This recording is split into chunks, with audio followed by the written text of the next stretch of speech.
Okay, now I got all my buttons. All right, here. So, welcome, Tommy, to our session tonight. Hi, thank you. I'm very happy to be here, and thank you, Anita, for inviting me. You're welcome, Tommy.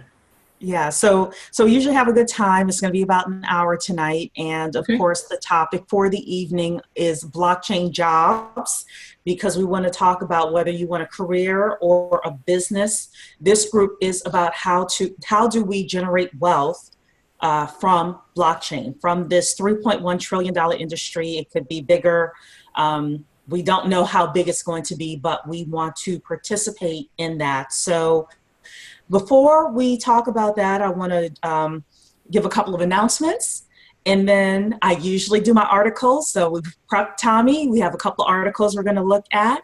And then I also did a little bit of research on Dragonchain and some of the work that they're doing with Disney. So I thought that we could loop that in to the blockchain job, just because Disney has some interesting things that I saw. And my panel is going to jump in and talk about that.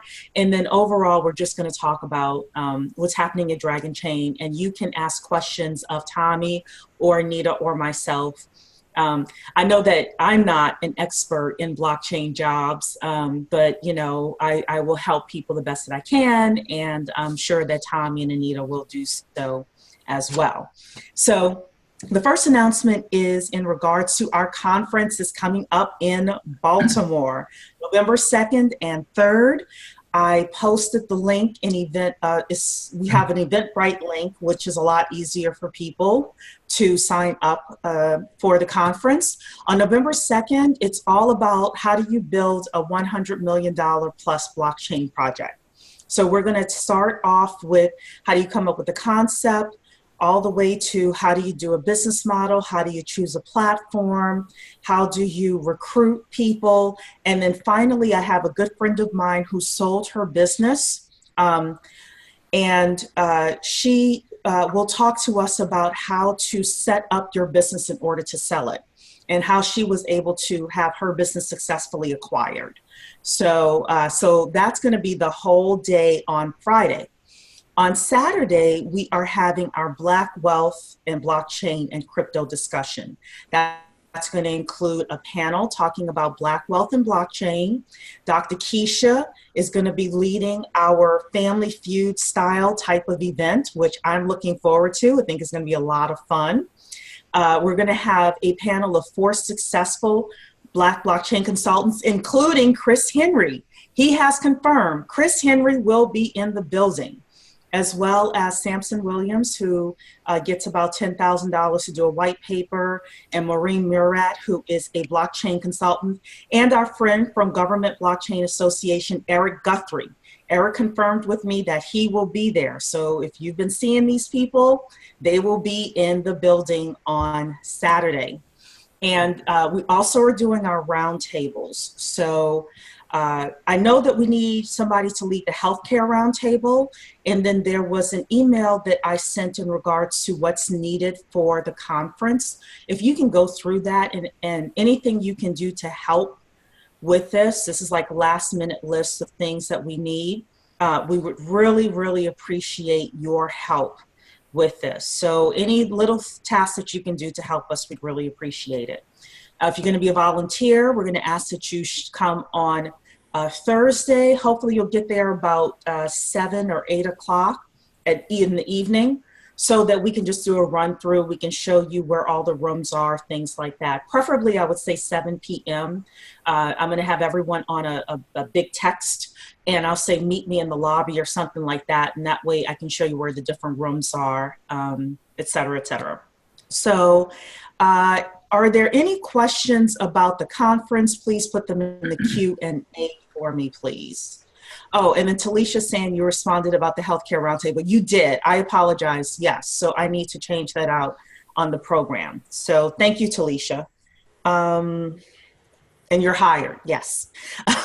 Okay. The next thing I want to talk about is just a little bit about what's happening with BCI and CBS. So as you know, BCI is Blockchain Consortium International. CBS is a Center for Blockchain Studies.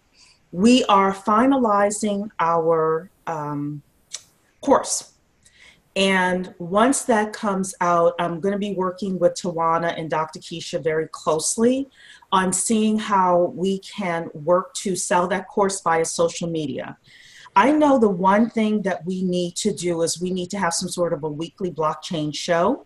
I'd like to do it, but I refuse to do it by myself. I need a sidekick because I need somebody to play off of.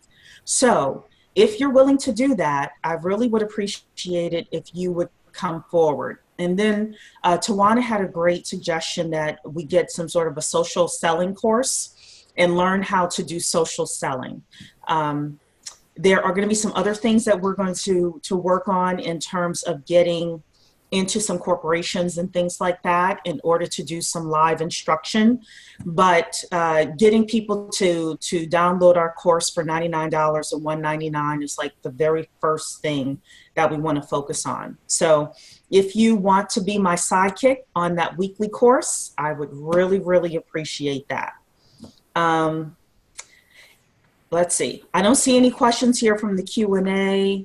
So I'm assuming that everyone is good with the information about the conference, as well as understanding a little bit about what's happening with BCI. We'll have a more in-depth newsletter once the conference is over. I have moved. As you can see, my background is different. So, you know, I've moved, and September was insane for me. So I am getting back into the swing of things now. So with that, I'm going to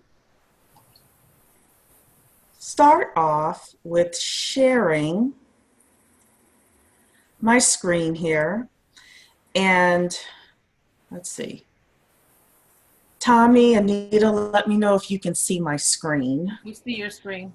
Okay, perfect. So Tommy, what we usually do is I read through a portion of an article and I make some comments, and then we open up the floor for discussion. And this discussion is really, it can flow into whatever we think is pertinent, but really, again, how do we either get blockchain jobs or enhance our careers knowing blockchain, or start businesses and build wealth with blockchain, or become better investors, just understanding how to spot a great opportunity and know, hey, that's either an ICO that I want to put money in, or a team that I want to join, a startup team that I want to join. So I found this from Cointelegraph. It's a report, blockchain and crypto industries see growing demand for talent. And we've been talking about that since this group started. A recent study by recruiting site Glassdoor, published on October 18th of this year, found that crypto and blockchain-related job opportunities significantly increased in the US this year, despite the slump in crypto prices. So we know that that is happening. In the course of its analysis, Glassdoor examined a large number of online US job postings on their site containing keywords related to blockchain, Bitcoin, and cryptocurrency. To ensure more accuracy, the company also included more general blockchain-related terms while excluding jobs from third-party recruiting firms. Per the report, as of August 2018, there were 1,775 unique blockchain-related job openings in the US, while at this time last year, there were 446 similar job ads. So it's a 300% increase year over year. Now, many of you may think, okay, well, all of those are probably just for developers, but we'll discover that that is not the case. The highest proportion of job openings is concentrated in 15 cities, including New York City and San Francisco. Then they're followed by San Jose, Chicago, and Seattle. So some of you may have to move. Let me say that right now. Some of you may have to move for opportunity, even though New York City and San Francisco are like extremely expensive. So don't move without a job. Just in my point of view. The most in-demand blockchain roles are primarily technical and engineering, with software engineering as a clear leader. comprising 19% of total job listings. So when I read that and I read 19%, I said, well, that means it's 81% other things. Okay. More broadly, engineering, technology, and science roles represent 55%. Again, I thought, well, that means 45% are not engineering, technology, and science roles, right? Okay. Despite the leadership of tech roles, Glassdoor notes the need for analyst, relations manager, product manager, risk analysis, and marketing manager roles as well. Notably, such roles as traders and investment analysts are not listed in the top 15 occupations. Probably because people aren't really advertising them. But if you go to the right places, meaning if you go to the right conferences and say, this is what I do, you'll probably get scooped up that way. Just my thought. I mean, you can test anything. In terms of predominating employers in the field, Glassdoor highlights blockchain software technology firm Consensus and IBM with over 200 related job openings, as well as crypto exchanges Coinbase and Kraken, tech company Oracle. Oracle really is trying to catch up with IBM and Orablock, so I've heard that. And fintech firm Figure. I've never heard of them, but you know.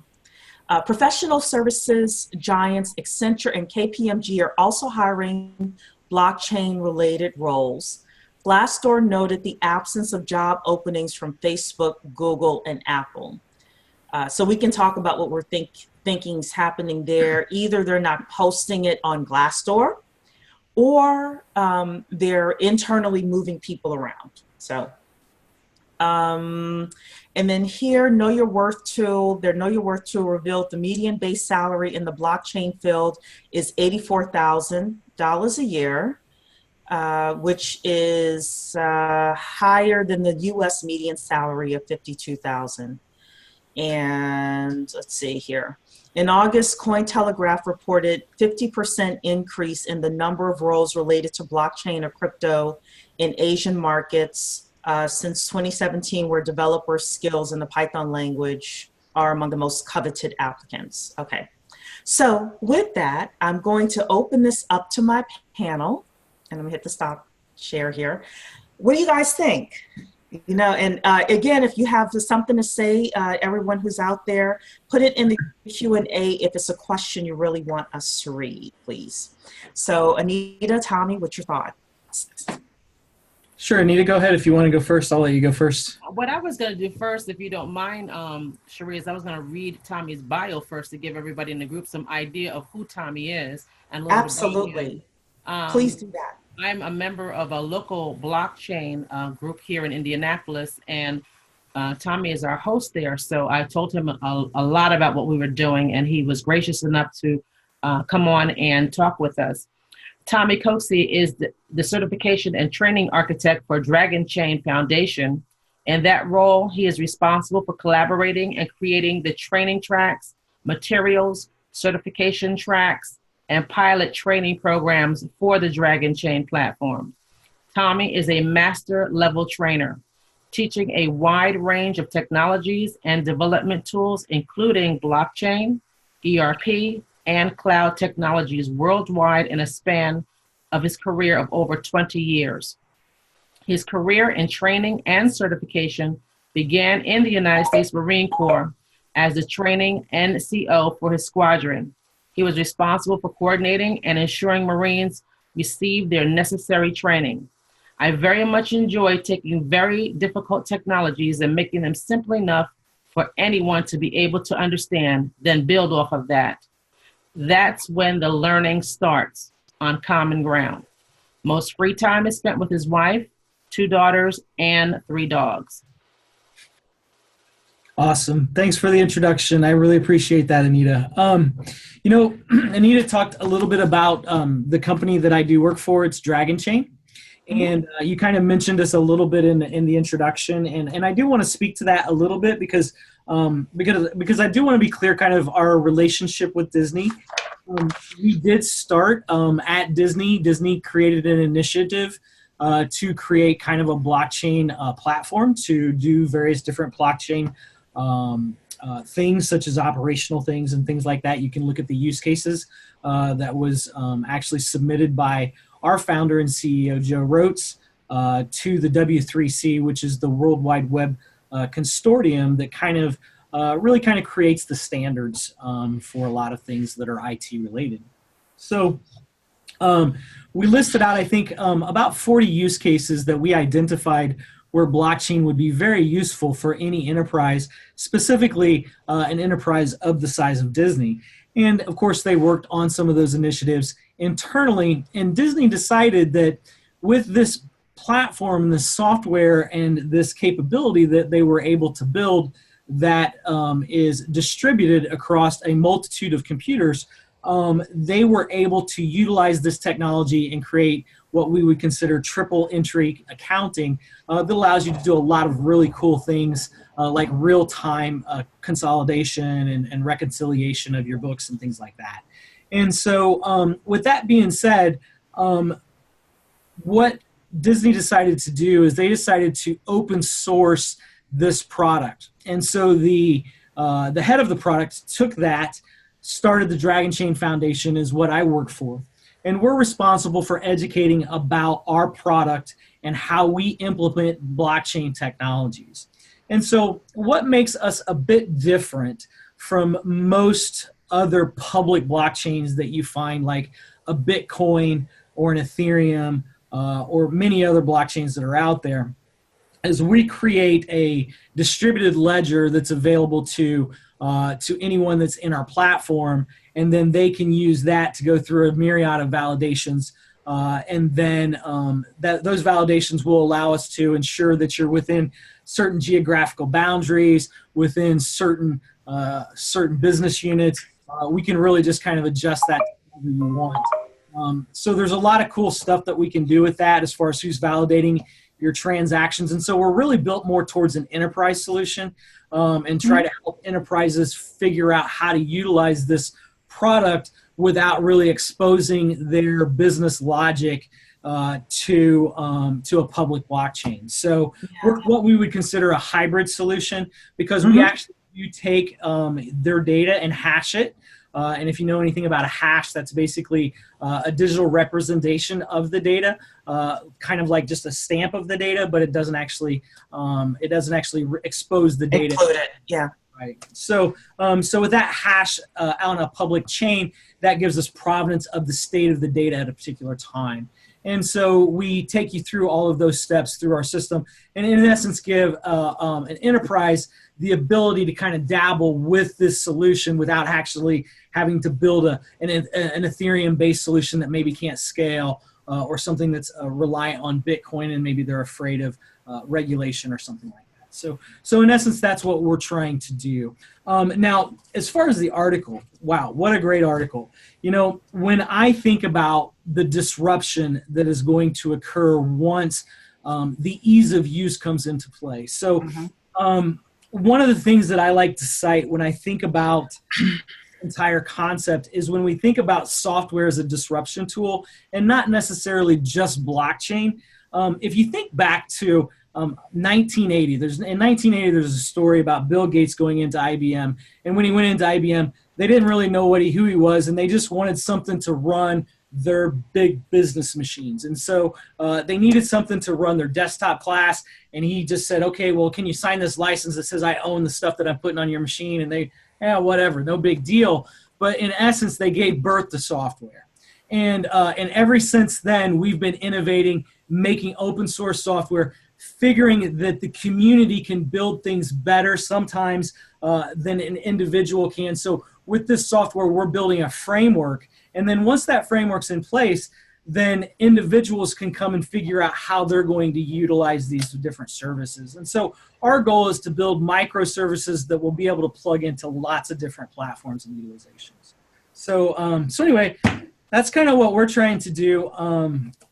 So as far as disruption is concerned, I think that there's going to be a lot of disruption. And with that is going to come a lot of people that might land on the wrong side of the fence of that disruption.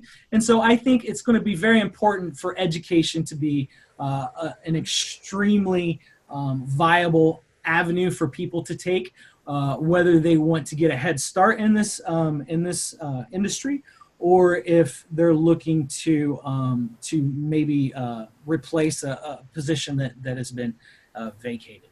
So, Right. So anyway, that's kind of my thoughts on that. As far as the initiatives, I think with these Enterprise 100 companies really taking a strong look. I looked at Juniper Research did a study recently, and they asked of Enterprise 100 companies how many of them they thought that their company was going to do a blockchain initiative within the next 3 months. 57% of them said yes, and only 9% said no, and like the rest of them said they didn't know. So in essence, there's definitely something going on. There's a lot of buzz around this, and these companies are trying to figure out how can they best position themselves to take advantage of the technology. Mm-hmm. And so that's what our company's trying to do. Yeah. So a couple of things that I always encourage people to think about is, you talked about the Juniper study, which is the top 100. We Yes. haven't even talked about mid-sized companies and small companies. Right. Like, this thing has a long tail, you know. Yes, very much So really, when you're talking about mapping out either job or career or business, you're thinking about the big companies now. And the big companies are really looking to see who's going to take the first step and actually make this thing really work.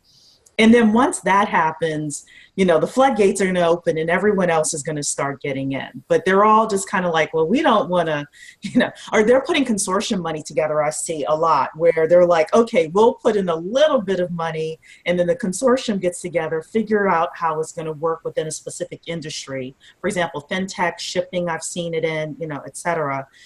So I do see that happening. And I see, going back to the jobs thing, where you're going to need a PR person who understands how to explain this to the media. You're going to need a marketing person who's going to be able to understand it, to explain it to the consumer. You're going to need an internal operations person who is going to be able to explain it to the vendors that now have to change their entire systems and understand why they're changing it and why it's going to be beneficial to them, outside of them just getting a check from the big companies, you know, et cetera. So, so I think that those things are important to think about and important to position yourselves now. And you're not a tech guy. You're an educator. You're an Army. Sorry, a Marine. Military. So yep. Yeah. So you've even taken your past experiences and converted them to this blockchain company. So let's be nosy. How'd you get the job? That's a great segue. Actually, I do kind of have a tech background. Actually, when I was in the military, I was one of the first guys to get certified on like Microsoft's Certified Systems Engineer, which was a big thing back in the 90s. And so that springboarded myself into technology. But prior to that, I was doing training. So I just moved that. I went into training PeopleSoft. After teaching the MCSE stuff, taught that for almost 20 years. If you're familiar with PeopleSoft, it touches a myriad of technologies. So I did a lot of analytics. I did a lot of back-end on database, did some formatting and a little bit of scripting with like JavaScript and stuff like that. So I'm a pretty technical guy. I mean, I really kind of get that stuff. I'm not the one that's going to sit down and program it for you, though. I'd rather just read it and tell you what it does and then let somebody else go do that. So, yeah. So good question on how did I land the job. I actually was very passionate about getting blockchain into the company that I was working for at the time, which is a pretty big consulting company that does consulting and training for a lot of big finance companies across the world. And I don't think they liked that I was pushing blockchain so much. And I was putting it in our news groups, like, if anybody wants to start a group, they want to talk to me, you know, whatever. I even was very aggressive with Oracle. and try and get them to work with us. And so anyway, I found myself kind of actually asked to become an hourly employee with no contract hours. So I was very, very abrupt and scary for me. So I actually got a call from a guy named Joe Rotes, and he called me, and I had been applying for all these blockchain jobs because my company wasn't listening to me. And so I said, okay, I'll give you an interview, but I was really looking for a PeopleSoft job because I just kind of found myself unemployed. And it was a great story because I didn't even think about who the guy was that was calling me. He said, hey, I want to do an interview tomorrow. I said, no problem, much like this, face-to-face online. And he said, well, tell me about yourself. And the first thing I told him is I said, I applied for a developer position and I'm not qualified. I'm a trainer. I'm a teacher. But he said, okay, well, then tell me what's going on with you. And I talked to him. I hung up with him, and I looked him up, and he was the founder and CEO of Dragonchain. He's actually the guy that started Dragonchain at Disney. So, and before that, he was with Overstock, and he's done a lot of things in the blockchain industry, and he's quite a pioneer in the industry, and he's very well versed as a software architect. So, with that being said, I was quite impressed with my interview. Interviewed with him again the next day. Ended up getting the job offer a couple days after that. So I've been with them for almost 7 months now, and it's been a very very fun job. I'm not gonna lie. I've absolutely adored learning as much as I've been able to learn. But I've realized that much like most people will realize is the more you learn, the more you realize you don't know. So I feel. So what's a typical day for you? What's a typical day for you? Like what do you do? So I actually run a pilot group right now. We're getting ready to open up our academy, which is an educational platform that will educate on how to design and develop and also build white papers and really build anything you want as far as a blockchain solution through our academy. And we want to educate you on how to do that. And so I've been building out course material for that. And so with that, I have a set of pilot users, about 50 people that I've picked from all walks of life. I have actually a student that's a high school student, and I have people that are in Ireland. I think I have a couple developers overseas. So from beginning, never seen any development before, to people that have actually been developing for many years, to people that have no interest in developing, all walks of life. So I manage those guys. And then I also create course material, and we're also creating a hosting platform, which is going to be a blockchain-based learning management system and learning record system, so that you'll actually own your education. And so that's going to be quite a really cool tool that I think that a lot of people will be able to take advantage of. Great. So Anita, you've been quiet. Do you have anything to add in regards to? One of the things I was going to mention is when both you and Tommy were talking earlier is about my background is in the technology industry, and I think that's what they're doing is waiting, because they're looking to see really what is this going on with blockchain. Like Tommy just mentioned, his one company didn't even want to hear it. So they're looking to see what is it about, and is it really worth them to spend the investment of the money, because it's going to be a lot of money that's going to have to be spent into this, because it's going to really change a lot of the way that they were currently doing business. This is just like how things were, like you said repeatedly in the beginning of this organization, about this being 3.0, way back in the day when you didn't have computers and you were typing things on typewriters and you were doing everything else. Everything in business has changed. So they're waiting to have some of the big players probably take this on, because what it's going to do is force them at that point to have to jump on board, because once they do that, they're going to, in order to maintain business relationships with them, they're going to have to do something. Yeah, and all the floodgates are going to open. Absolutely. So Tommy, we have a couple of questions for you. Sure. The first is from Stephen Washington. He's asking, are your customers independent consultants or businesses that send their students, probably their employees, for training? I have a myriad of people coming from Disney. I think we have some former Disney employees that are in my pilot group. I have people from all over. I don't qualify them specifically. One of the great things that we have with my academy, or the academy that we're trying to build, is we're trying to create a set of course studies so that there's not any monetary investment and you get rewarded for your effort. So as long as you're putting in effort, and we actually track that through our LMS system, we're going to actually pay you back and give you access to our platform so that you can start building solutions that'll actually allow you to start earning. So kind of the philosophy we have is learn to earn. So you learn and then you earn from your learning after you prove that you have proof, what we call proof of study, and then proof of knowledge. Right. So Cicely is asking here, would you recommend taking a certification course as a way to help transition into the blockchain industry? I see a lot of different certification courses popping up, but I can't decide if I want to take one or just continue with reading, self-study, attending meetups, and conferences. So my answer to you is we have a certification coming up, which is very good. If we can be so bold to say that, it is going to be a Dr. Keisha, help me. Certified Blockchain Professional, I think is the certification name. But Dr. Keisha's here tonight, and she'll answer that. So that should be coming up very, very shortly. My suggestion is also to think about where you want to be and what you want to do with your certification.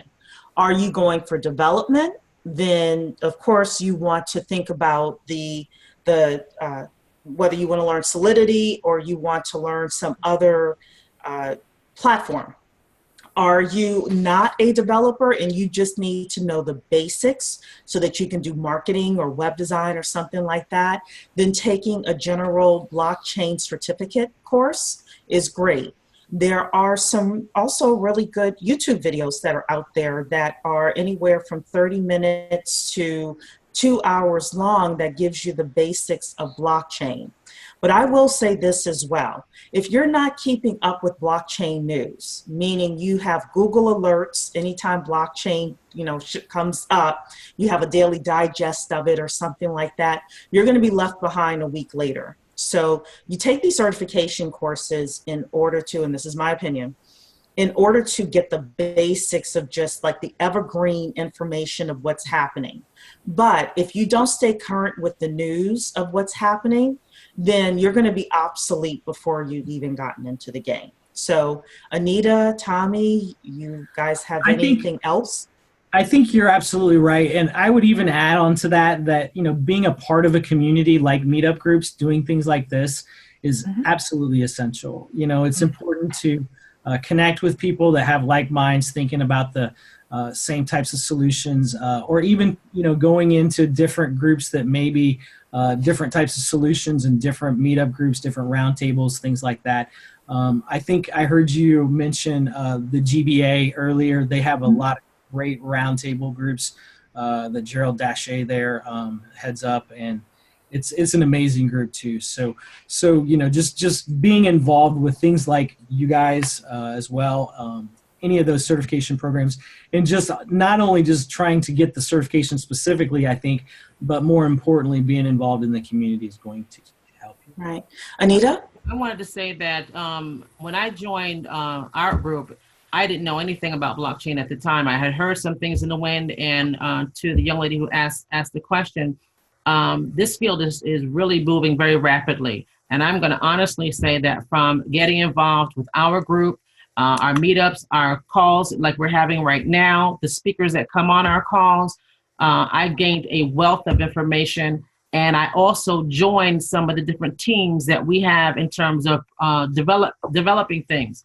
So that when I found a local meetup in my area to which Tommy was hosting, I was able to understand what they were talking about, as well as participate in the conversations as a result of the knowledge that I had gained from our organization. So I think that all of it is helpful because you learn different things in different ways. For instance, it was mind-blowing to me that when I met Tommy and talked to him, Cherie was going to the conference that his company was hosting in another month or something along those lines. So I was like really blown away that in the midst of us developing something, here is something on another side that's already in progress, and we're on that.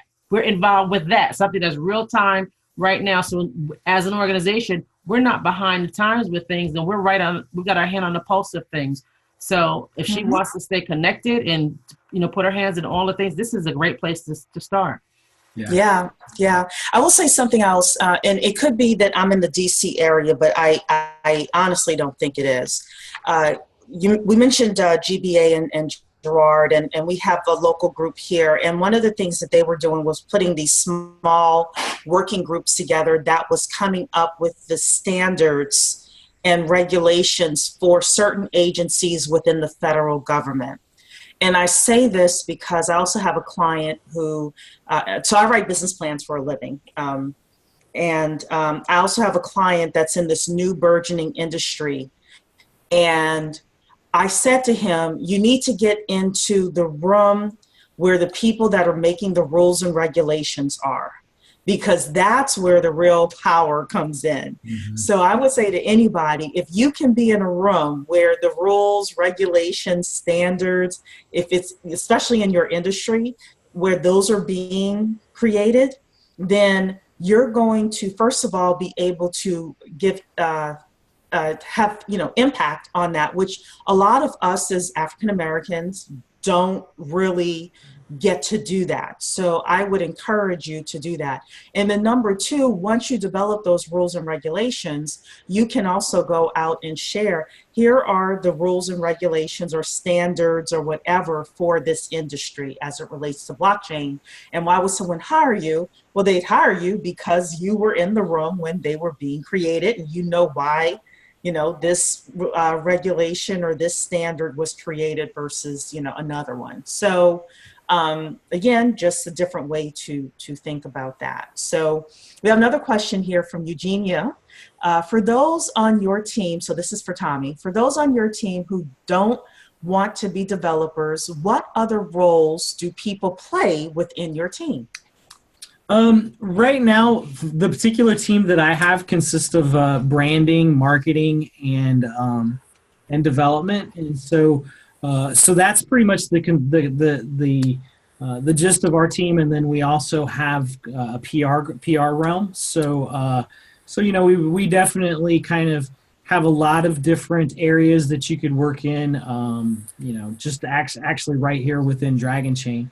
I think the last time I checked, there's on ZipRecruiter, we have like 17 postings, and we have offices in Raleigh, Kansas City, and Seattle. So, and I'm in Indianapolis. I'm the only employee that's in Indianapolis, but I go to Seattle once a month. So. Okay, cool. Hopefully that answers the question. Oh, absolutely. So Dr. Keisha Waddell is asking, the blockchain community is a tight-knit group of people. What's an essential meetup or conference that you would suggest she attends, or any of us can attend? Honestly, I think that probably the biggest one is probably the Consensus one that's in New York, and that's definitely one that I would probably say that everybody should probably attend, because Consensus is definitely doing a lot of big things in the blockchain space, and then their meetup obviously is big. Obviously, I also would plug our blockchain Seattle conference that we just had, but of course, that's a great one. Really, I would just encourage you to look to your local community and see what kind of meetups that you have available, and talk to local people. It's interesting when you start communicating with individuals in your local community, you'll spark ideas that you may have not realized that might already be out there, that you can then start leveraging and then talking to people. The great thing about the internet and about meetups and things like this is we're able to communicate across geographical boundaries from DC to Indianapolis to Seattle, and really do this real time. And so don't limit yourself to going to a conference. I'll be honest with you, I've attended lots of conferences, and I feel like I learn where to study. That's what I learn. I don't learn really a whole lot at the conference, but I learn where I need to pay attention and things that I need to look into, because you're not going to get all the knowledge that you need in a 1 hour, 1 hour lecture or 30-minute. Well, people know my philosophy, so I'll tell you, Tommy, my philosophy about conferences, which is there's a certain threshold of money that I will spend, right? Where I'll go to a conference and not know who I'm going to meet. Sure. Then after that, if I'm going to a conference, I've got to go there to meet a specific person for a specific purpose. Yep. My team knows that. So it's like, okay, consensus with all of the money that they want. No, there's got to be a specific person that I'm like, okay, this is the person I need to have a conversation with, and here's what I want from them, whether it's lunch or breakfast or, you know, come here and do something with the Black Blockchain Consultants or our company or something like that. Right. But you know that it's a joke, but it's not really. It's not really a joke. So when you said what's your favorite conference?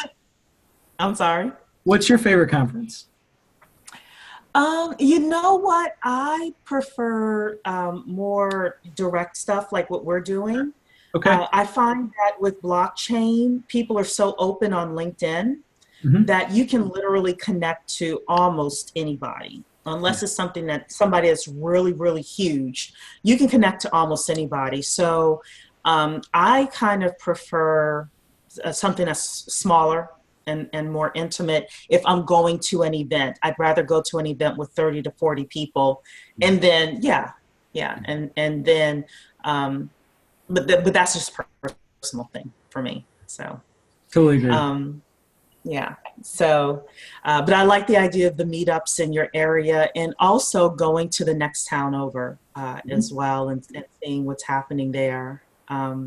It, you know, can be. So Eileen Gatson, I don't know if she's here tonight, but Eileen Gatson and I did a panel in Philadelphia. And I live in Northern Maryland, so I drove about an hour to get to that panel, and that was really cool. And then Talisha, another woman who is here tonight, and Sydney Stinson and I went to Philadelphia for a nice size conference. So sometimes just going to the next town over is really cool.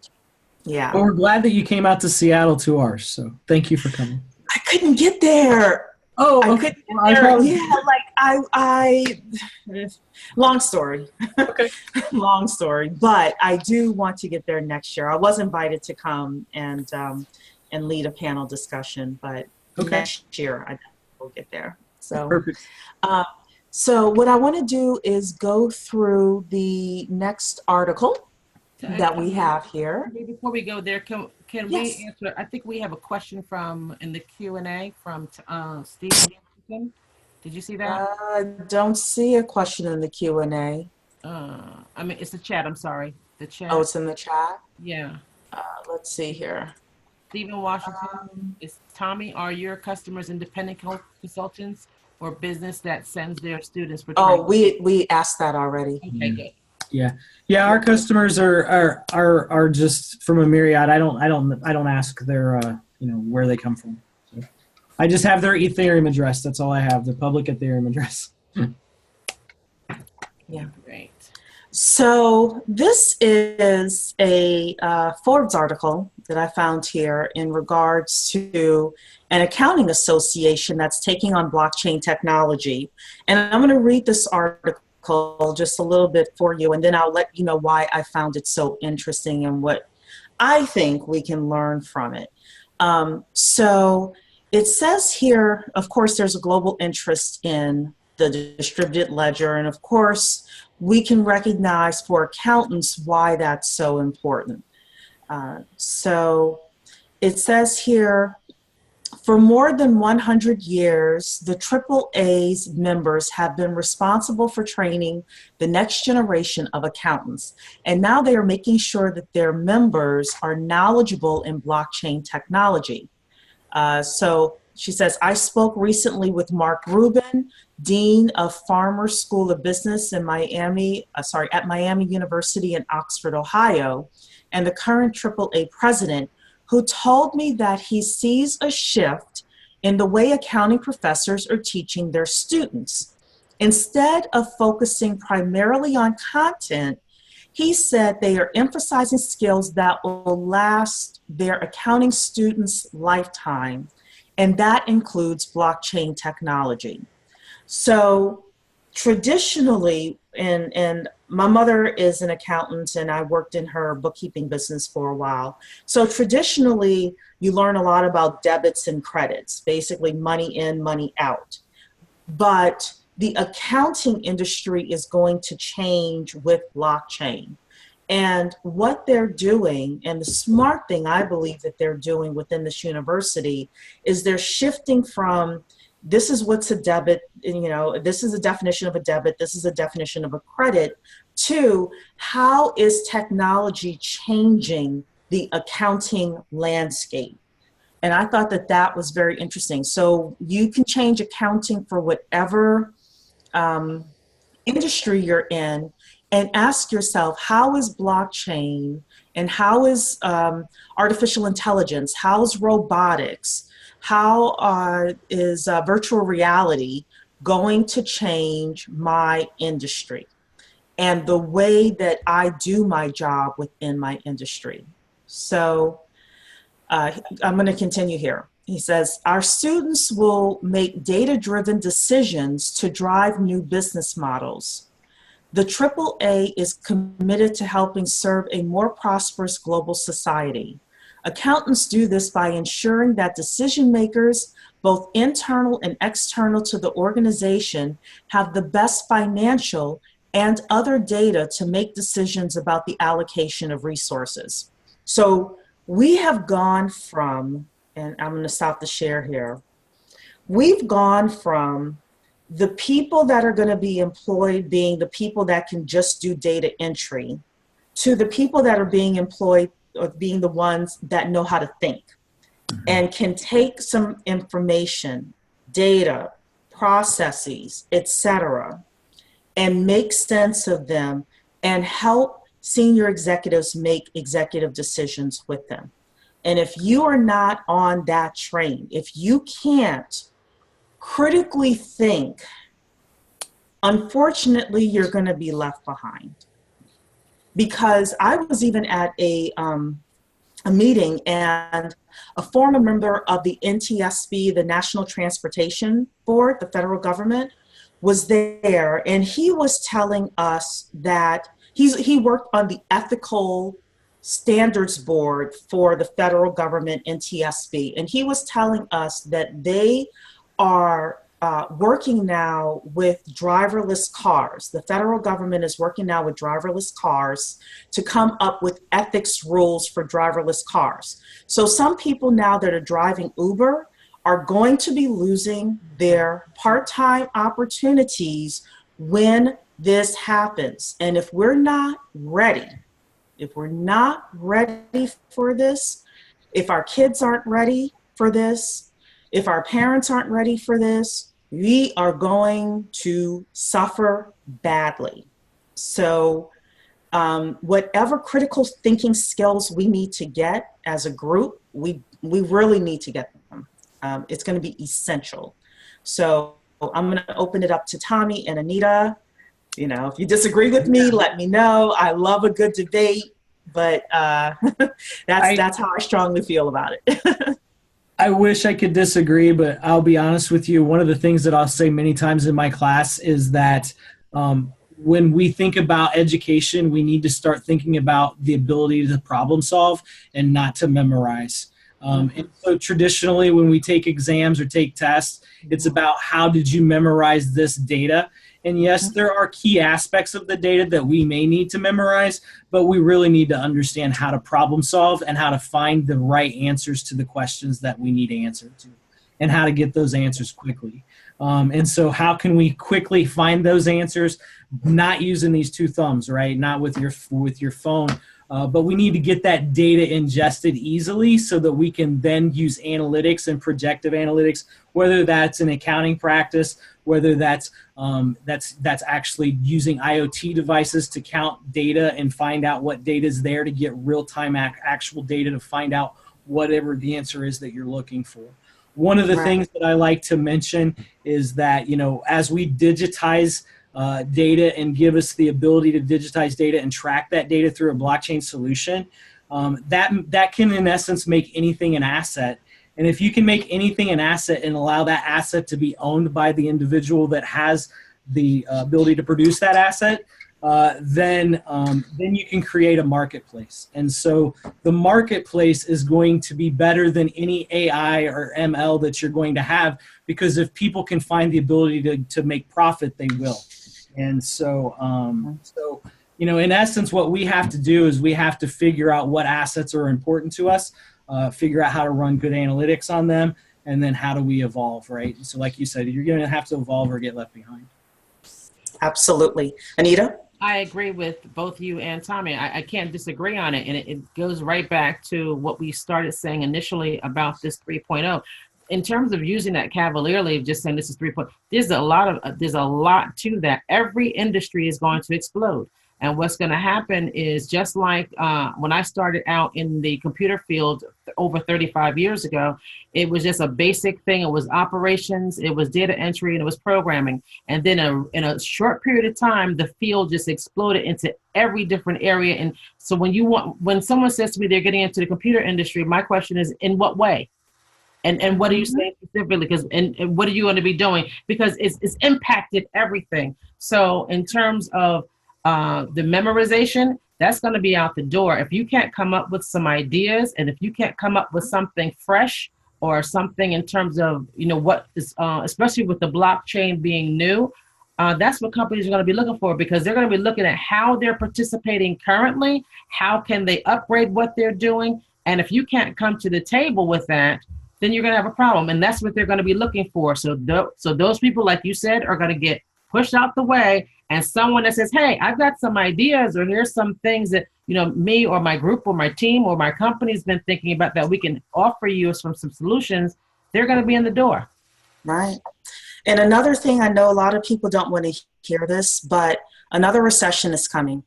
And I'm not blaming Trump, blaming Obama. It's just the data that I'm seeing from global economists are saying that another recession is coming in the United States, probably in the next year or two. So that means when they're sitting there with their budgets and they're looking at who we are going to cut, if you are just somebody that is an order taker and you can't come with fresh ideas, number one, and number two, be able to execute them, you are going to be on the chopping block. You may survive the first set of layoffs, you may survive the second set of layoffs, but we know what happened in 2008. And a lot of the data, economically, we're starting to see a lot of the bad habits from the financial institutions and things like that happen again. So if you don't believe me, I totally understand that. Do your own research. I'm just telling you, I'm listening to a lot of podcasts from a lot of smart people who are looking at the trend and seeing the same stuff that was happening in 2006, 2007 happening now. So the best thing for us to do is to get ready and get prepared. And that was the point of tonight's conversation. So we have a couple of things left, and then I'm going to let Tommy say some final words. Talisha is saying here, soft skills are in high demand due to the tech is available, yet its implementation needs to be determined and executed. So she's absolutely right. Let's see here. Dr. Keisha is saying the best blockchain jobs today are the ones people are creating for themselves. All right. Let's see here. And we have a question here from Malcolm Watson. How would the blockchain technology impact the autonomous robotics industry? Oh, okay. So I do know this, and then we can let Tommy and Anita get in here as well. So my understanding is that one of the issues, if you think about your smart home and things like that, is the cybersecurity. And the blockchain is going to work with robotics in order to better secure your smart door and the other things in your smart home. So my understanding is that is going to be like a huge part of the security within robotics and smart cities and things like that. So Tommy, Anita, have you heard anything else? Yeah, I think to machine communication will be important with robotics, much like what you're saying, and the importance to be able to record those transactions so that you can track and trace what's going on between machines. That's going to be important. It'll be on a blockchain. I think that'll be definitely in there. Yeah, I'm sorry. So Dr. Keisha, I see your hand raised. If you really mean to raise your hand, then put yes in the comments. Otherwise, I don't want to put you on and you're not camera ready. So go ahead, Anita. I had nothing else to add to that. That's absolutely correct. And she did say yes. All right. So Dr. Keisha Waddell is our head of Center for Blockchain Studies, and she wanted to say something tonight. She is so pumped and jazzed that she is like, I want to say something. I'm going to have to dial us back to that conversation about the skill sets needed. As many of you may know, I'm a special education teacher, so I work with students, who have learning disabilities and emotional impairments. And even with them, I preach to them that, a lot of times the traditional school system doesn't allow them to demonstrate the skills that they actually have. It's kind of failed them in the sense that we have a binary system that says, this is what you should know, and this is the level you should know it at, and then we test them on those kind of things, and they just fail, constantly. But I'm always building them up on the skills like Talisha was just saying, their soft skills, their ability to collaborate. I mean, just like we're doing right here with this, video conferencing, we have to be able to collaborate with people on a distributed level. People have to get used to dealing with disequilibrium, being able to deal with, sticky situations, basically. We're dealing with problems that we have yet to even figure out solutions for. And I'm trying to teach students to, for that kind of world. So I tell you, I don't hold back even on my students with learning disabilities. They ask me with computers in front of them, how do you spell something? I'm like, really? Type it out, but get the red line, figure it out. You know what I'm saying? Leverage your technology. Back to like what you guys were saying about keeping up with this information. In terms of information coming to you, information push, that's not even a problem at all. You can get information so much, but then what do you do with it? So those are the skills you have to have now in this kind of economy. And that's everybody. Like I said, my people with barriers to employment, for whatever reason that is, parolees, anybody, when you come out, it's time to learn. You got to get right with it, because it's not a question of, it's never even, at this point in life, you can't be a Luddite. Technology is around you. You have to learn how to leverage it. And as you mentioned, if you're not that person, if you're pushing back on technology, you're going to be replaced. You just are. So anyway, that's just wanted to get in on that. We had to dial it back because I was like, yes, you got to learn those other skills, truly. Okay, well, that's all. Okay, all right. Well, thank you. Another so educator, much. Tommy. Yay, look at educators. All righty. But the crazy thing with this blockchain thing is we're all educators right now. It doesn't matter if you are a developer or a salesperson or trainers like you all, you two. Each one, teach one. Yep, exactly. You have to, which it goes back to the importance of me saying to all of you, if you cannot explain blockchain to somebody who doesn't know the technology in simple terms, in 60 seconds or less, you really need to study how to do that. Because if you can't, then it's going to be very difficult for you to excel as well, because the technology is so new. If you can imagine, in the 80s, when someone says, well, what's a fax machine? And you're in the fax machine business and you can't explain and articulate what a fax machine is, then you were not really good for the industry. So, you know, just kind of thinking about that as well. So, alrighty then. So I'm going to, because it's 9:04 now, I'm going to, since Dr. Keisha said her final comments, I'll go to Anita and then Tommy for final comments. And Tommy, just let us know as well what you need from us, how we can help you, you know, anything that we can do to help you and Dragonchain, etc. But I'm going to go to Anita first, just, you know, for final comments. My final comments are that I'm excited about our conference that's coming up and all the work you have put into it, Cherie. It's unbelievable. You are a superwoman as always. Anyone who still hasn't, you know, registered for it, I encourage you to come because there's so much still to be learned and the speakers that are going to be there. And I thank Tommy for coming to spend a little time with us and sharing. Tommy is a great guy and is just so giving with his information. Tommy, thank you. Well, I appreciate it, guys. You know, Anita's been coming to my meetups for quite a long time now, for quite a few months, and I very much enjoy relaying information to her. She's got some great questions, and it's been a great way for not only for me to learn, but also for my wife to be able to get involved.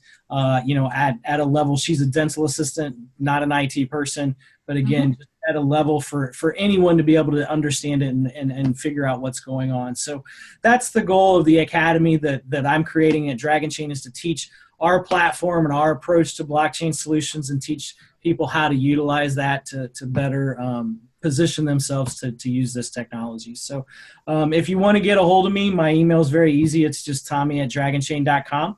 I encourage you to reach out to me, and I can tell you more about our platform and get you into our Telegram channels and show you a little bit more about what we do.